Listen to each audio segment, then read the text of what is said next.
What is up, everyone? It's Quinn here, and in today's video, I'm going to be going through my top 24 quarterback rankings for the 2024 fantasy football season. If you guys want to see my full set of rankings, my top 200, you can find those in the description. Free for you guys to download if you are interested. I've also gone through my top 50 running backs and wide receivers in video form, so you can check that out also. If you enjoy the video, do me a huge favor, hit that like button and subscribe to the channel. And like I did for the other positions, I'm not going overly in-depth on every single player. You can check out some of my earlier rankings videos for that. Just doing a quick run through. I'm assuming that at this point in the offseason, people want, quicker content, not a super drawn out video. So that's what I'm going to try to give you guys today. But let's dive right into tier one. And I have two tier one quarterbacks. It's going to be Josh Allen. It is going to be Jalen Hurts. These have been the two most consistent high ceiling guys that we've seen over the past 2-3 seasons. I think Josh Allen, even though he's losing Stephon Diggs, Gabe Davis, he has Dalton Kincaid, who should be taking a step up. They've made additions like Keon Coleman through the draft,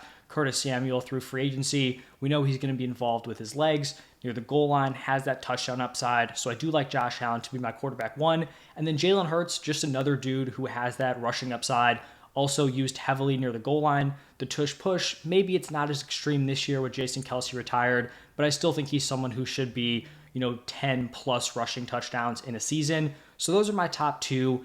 Looking at tier two, I have Patrick Mahomes, Lamar Jackson, and Anthony Richardson. And I do think you can make the case that Patrick Mahomes should be up there in tier one. He's coming off his worst fantasy season of his career, but it was a weird kind of outlier season for the Chiefs. They've been like a top 6 offense in points per game every other year he's been the starter. Last year, they were more like middle of the pack. He has much better weapons. Rashee Rice heading into tier two. They added Hollywood Brown. They added Xavier Worthy in the draft. So I think Patrick Mahomes is definitely going to bounce back from last year. Then we have Lamar Jackson, who has showcased the highest fantasy ceiling we have ever seen at the quarterback position back in his first MVP season. We know he has the elite rushing upside. He hasn't quite, flashed that same upside since he did it in his first MVP year, but it's obviously still in the range of outcomes here, and I think he's definitely a high-end QB1. And then the final guy here in tier two is going to be Anthony Richardson. I know some people were giving him some grief after his preseason game. I am really not concerned. Like, he had one pick that was like a miscommunication on like an option route. People seem to be burying him because of that. I really do not care. I think also people kind of mistake betting on Anthony Richardson means like betting that he's going to be an amazing quarterback. Richardson really doesn't have to play all that well to deliver for fantasy. We saw a guy like Justin Fields not play at the highest level, but still give you 20 plus points per game. Richardson has the rushing upside. I like the pairing with Shane Steichen at head coach. I think he has solid weapons. He's going to have a good run game. So I do think Richardson's that guy that has a ton of upside, but you're going to be able to draft him later than these other four just because he's a little bit less proven. But like I said, just drafting Anthony Richardson, you are not necessarily making the bet that he is going to be a top 5 real life quarterback. You're just making the bet that he has a lot of upside for fantasy, and he could end up being great. And then obviously that'd be great for fantasy, but I don't think him struggling or being like a league average quarterback is going to make this pick, bad in the future. He could be a league average guy and still be a top 5 fantasy option.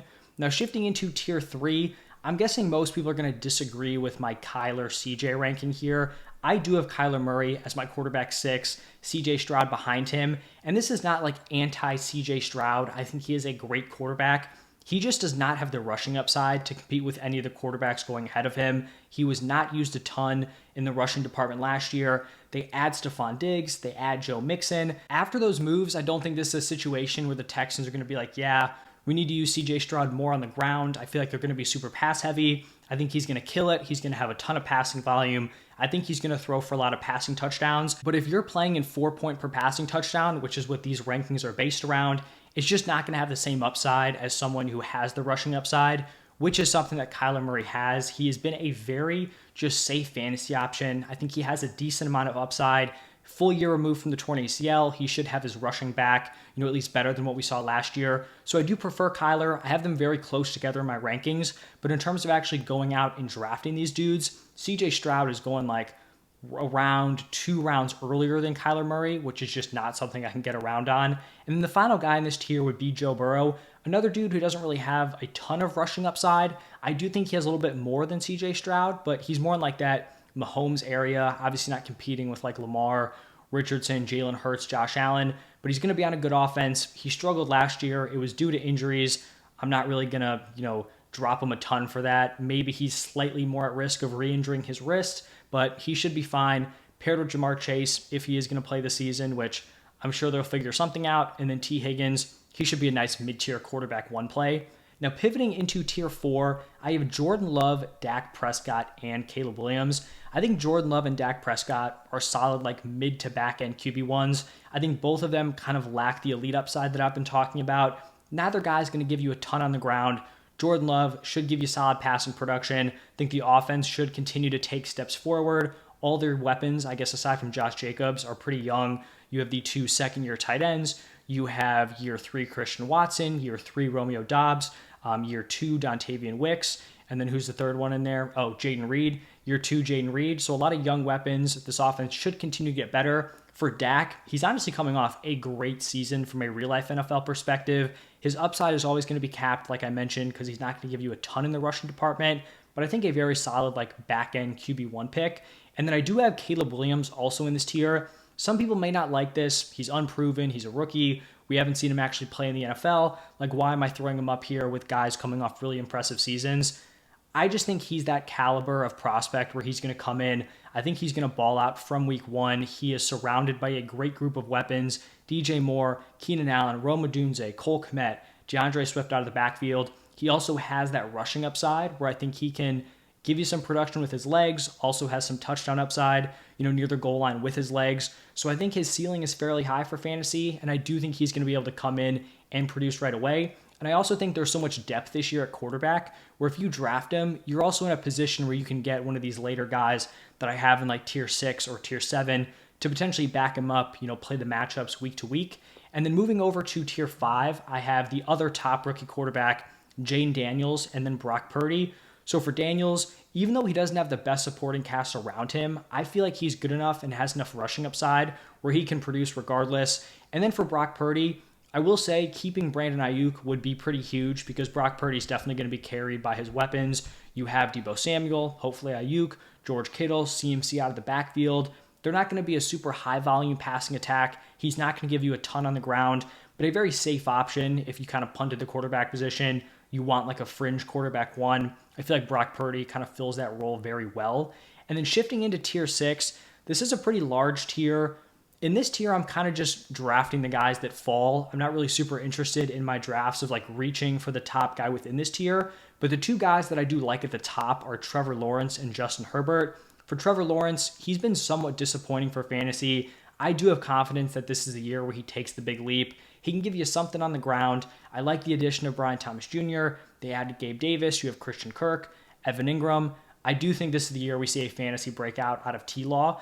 And then for Justin Herbert, I know a lot of people are fading him because of the situation, and there's no doubt about it. Like, this is probably going to be a fairly run-heavy team. I think they're at least going to want to establish the run. His weapons aren't great. You have like Ladd McConkey, Joshua Palmer, Brendan Rice might be like a starting wide receiver for them. So the weapons are not good, but I just think Justin Herbert is too talented for me to put him any lower. Like in a good situation, he'd be a mid to high end QB1 option.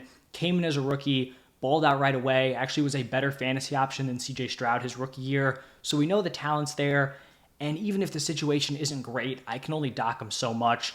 Then we have Matthew Stafford, someone who I think is being slept on a little bit. We saw Puka Nacua come in last year, have a dominant season. If Cooper Kupp is heading into this season healthy, he has an absolutely monster 1-2 punch at the wide receiver position with Puka and Kupp. Stafford played well last year. I think he's a really nice later round option that you can probably get after guys like Tua, Goff, or Kirk on most fantasy platforms. Probably a little bit lower than most on Tua and Goff. I'd say on most platforms, those are the 2 guys that are kind of leading this tier. And it just comes down to an extreme lack of upside. Tua and Jared Goff are literally giving you nothing on the ground. So they could have really impressive passing seasons, and they're still not going to be difference makers for fantasy. I mean, Tua literally has like 0 upside as a playmaker out of the pocket. The concussion issues made that even worse. Even last year, like he led the NFL in passing yards, and he still wasn't like even a mid-tier QB1. So that's why I'm a little bit lower on those guys. But if you want a safe like fringe QB1 option, they're solid picks. Then we have Kirk Cousins, Aaron Rodgers, both these guys coming off of torn Achilles, heading into, I guess, new offenses. Rodgers was obviously with the Jets last year, but we didn't really get to see it. So veteran quarterbacks, I think they should be fine. Slightly prefer Kirk. I just think his situation is a little bit better, but I think they're fine later round options. Also interested in like if I drafted Caleb Williams or Jaden Daniels, those could be guys that you kind of pair with them, to add some safety. And then the final tier here, tier 7, an interesting mix of players. We have Justin Fields, Drake May, Geno Smith, and Deshaun Watson. Now, I think Justin Fields is probably the best like late round upside quarterback. I'd say he probably has more of a ceiling than anyone, honestly, in tier 6, like that entire tier 6 area. I think if Justin Fields is the starter, he has the most upside out of all of those dudes. The issue is we just have no idea if he's actually going to play. I assume the Steelers are rolling with Russell Wilson week 1, but we just don't know how long that's going to last. Russ hasn't looked great. Fields didn't really look great in the preseason either, but I do think he had the opportunity to secure the job. If Russ sucks, I do think Justin Fields is going to get his opportunity. And if Fields is out there, he's like at worst a mid-tier QB1 week to week. So the upside's there, but he might not get a legit shot. Then we have Drake May, and I also do not think Drake May is going to start off the season as the starter, but I think he showed some interesting things in preseason. He has some rushing upside, and I think we just have to factor in the idea that he could just straight up be really good. I know the situation isn't great. His O-line is bad. His weapons are unproven. But if these rookie quarterbacks can come in and just play well right away, I do think he's one of these dudes that could be fantasy relevant. Then we have Geno Smith. Not a super high upside guy, but I am pretty intrigued by this Seahawks offense. Has a lot of weapons with DK Metcalf, JSN, Tyler Lockett. You have Noah Fant in the tight end room. You have Kenneth Walker, Zach Charbonnet. So I think an interesting depth option, quarterback 2. And then I did move Deshaun Watson down at least a few spots here. I was kind of holding out, some hope that you had some upside, that he could find the form he had before his suspension and sitting out the year. Now he's dealing with arm soreness. The vibes are just not good on Deshaun Watson. They really have not been good for a while now, but specifically this season, it doesn't seem like anything has changed. So I did move him down here to my quarterback 4, but that is going to wrap it up for my top 24 quarterbacks. Let me know your thoughts. If you have any fantasy questions, you can drop them down below. I'll make sure to get back to you as soon as I can. I'll have my tight ends out tomorrow, and then also my overall rankings. Not quite sure what number I'm going to do. Could be 70, 80, 90, 100. We'll see. But stay tuned for that. Thank you all for stopping by, and I will see you in the next one.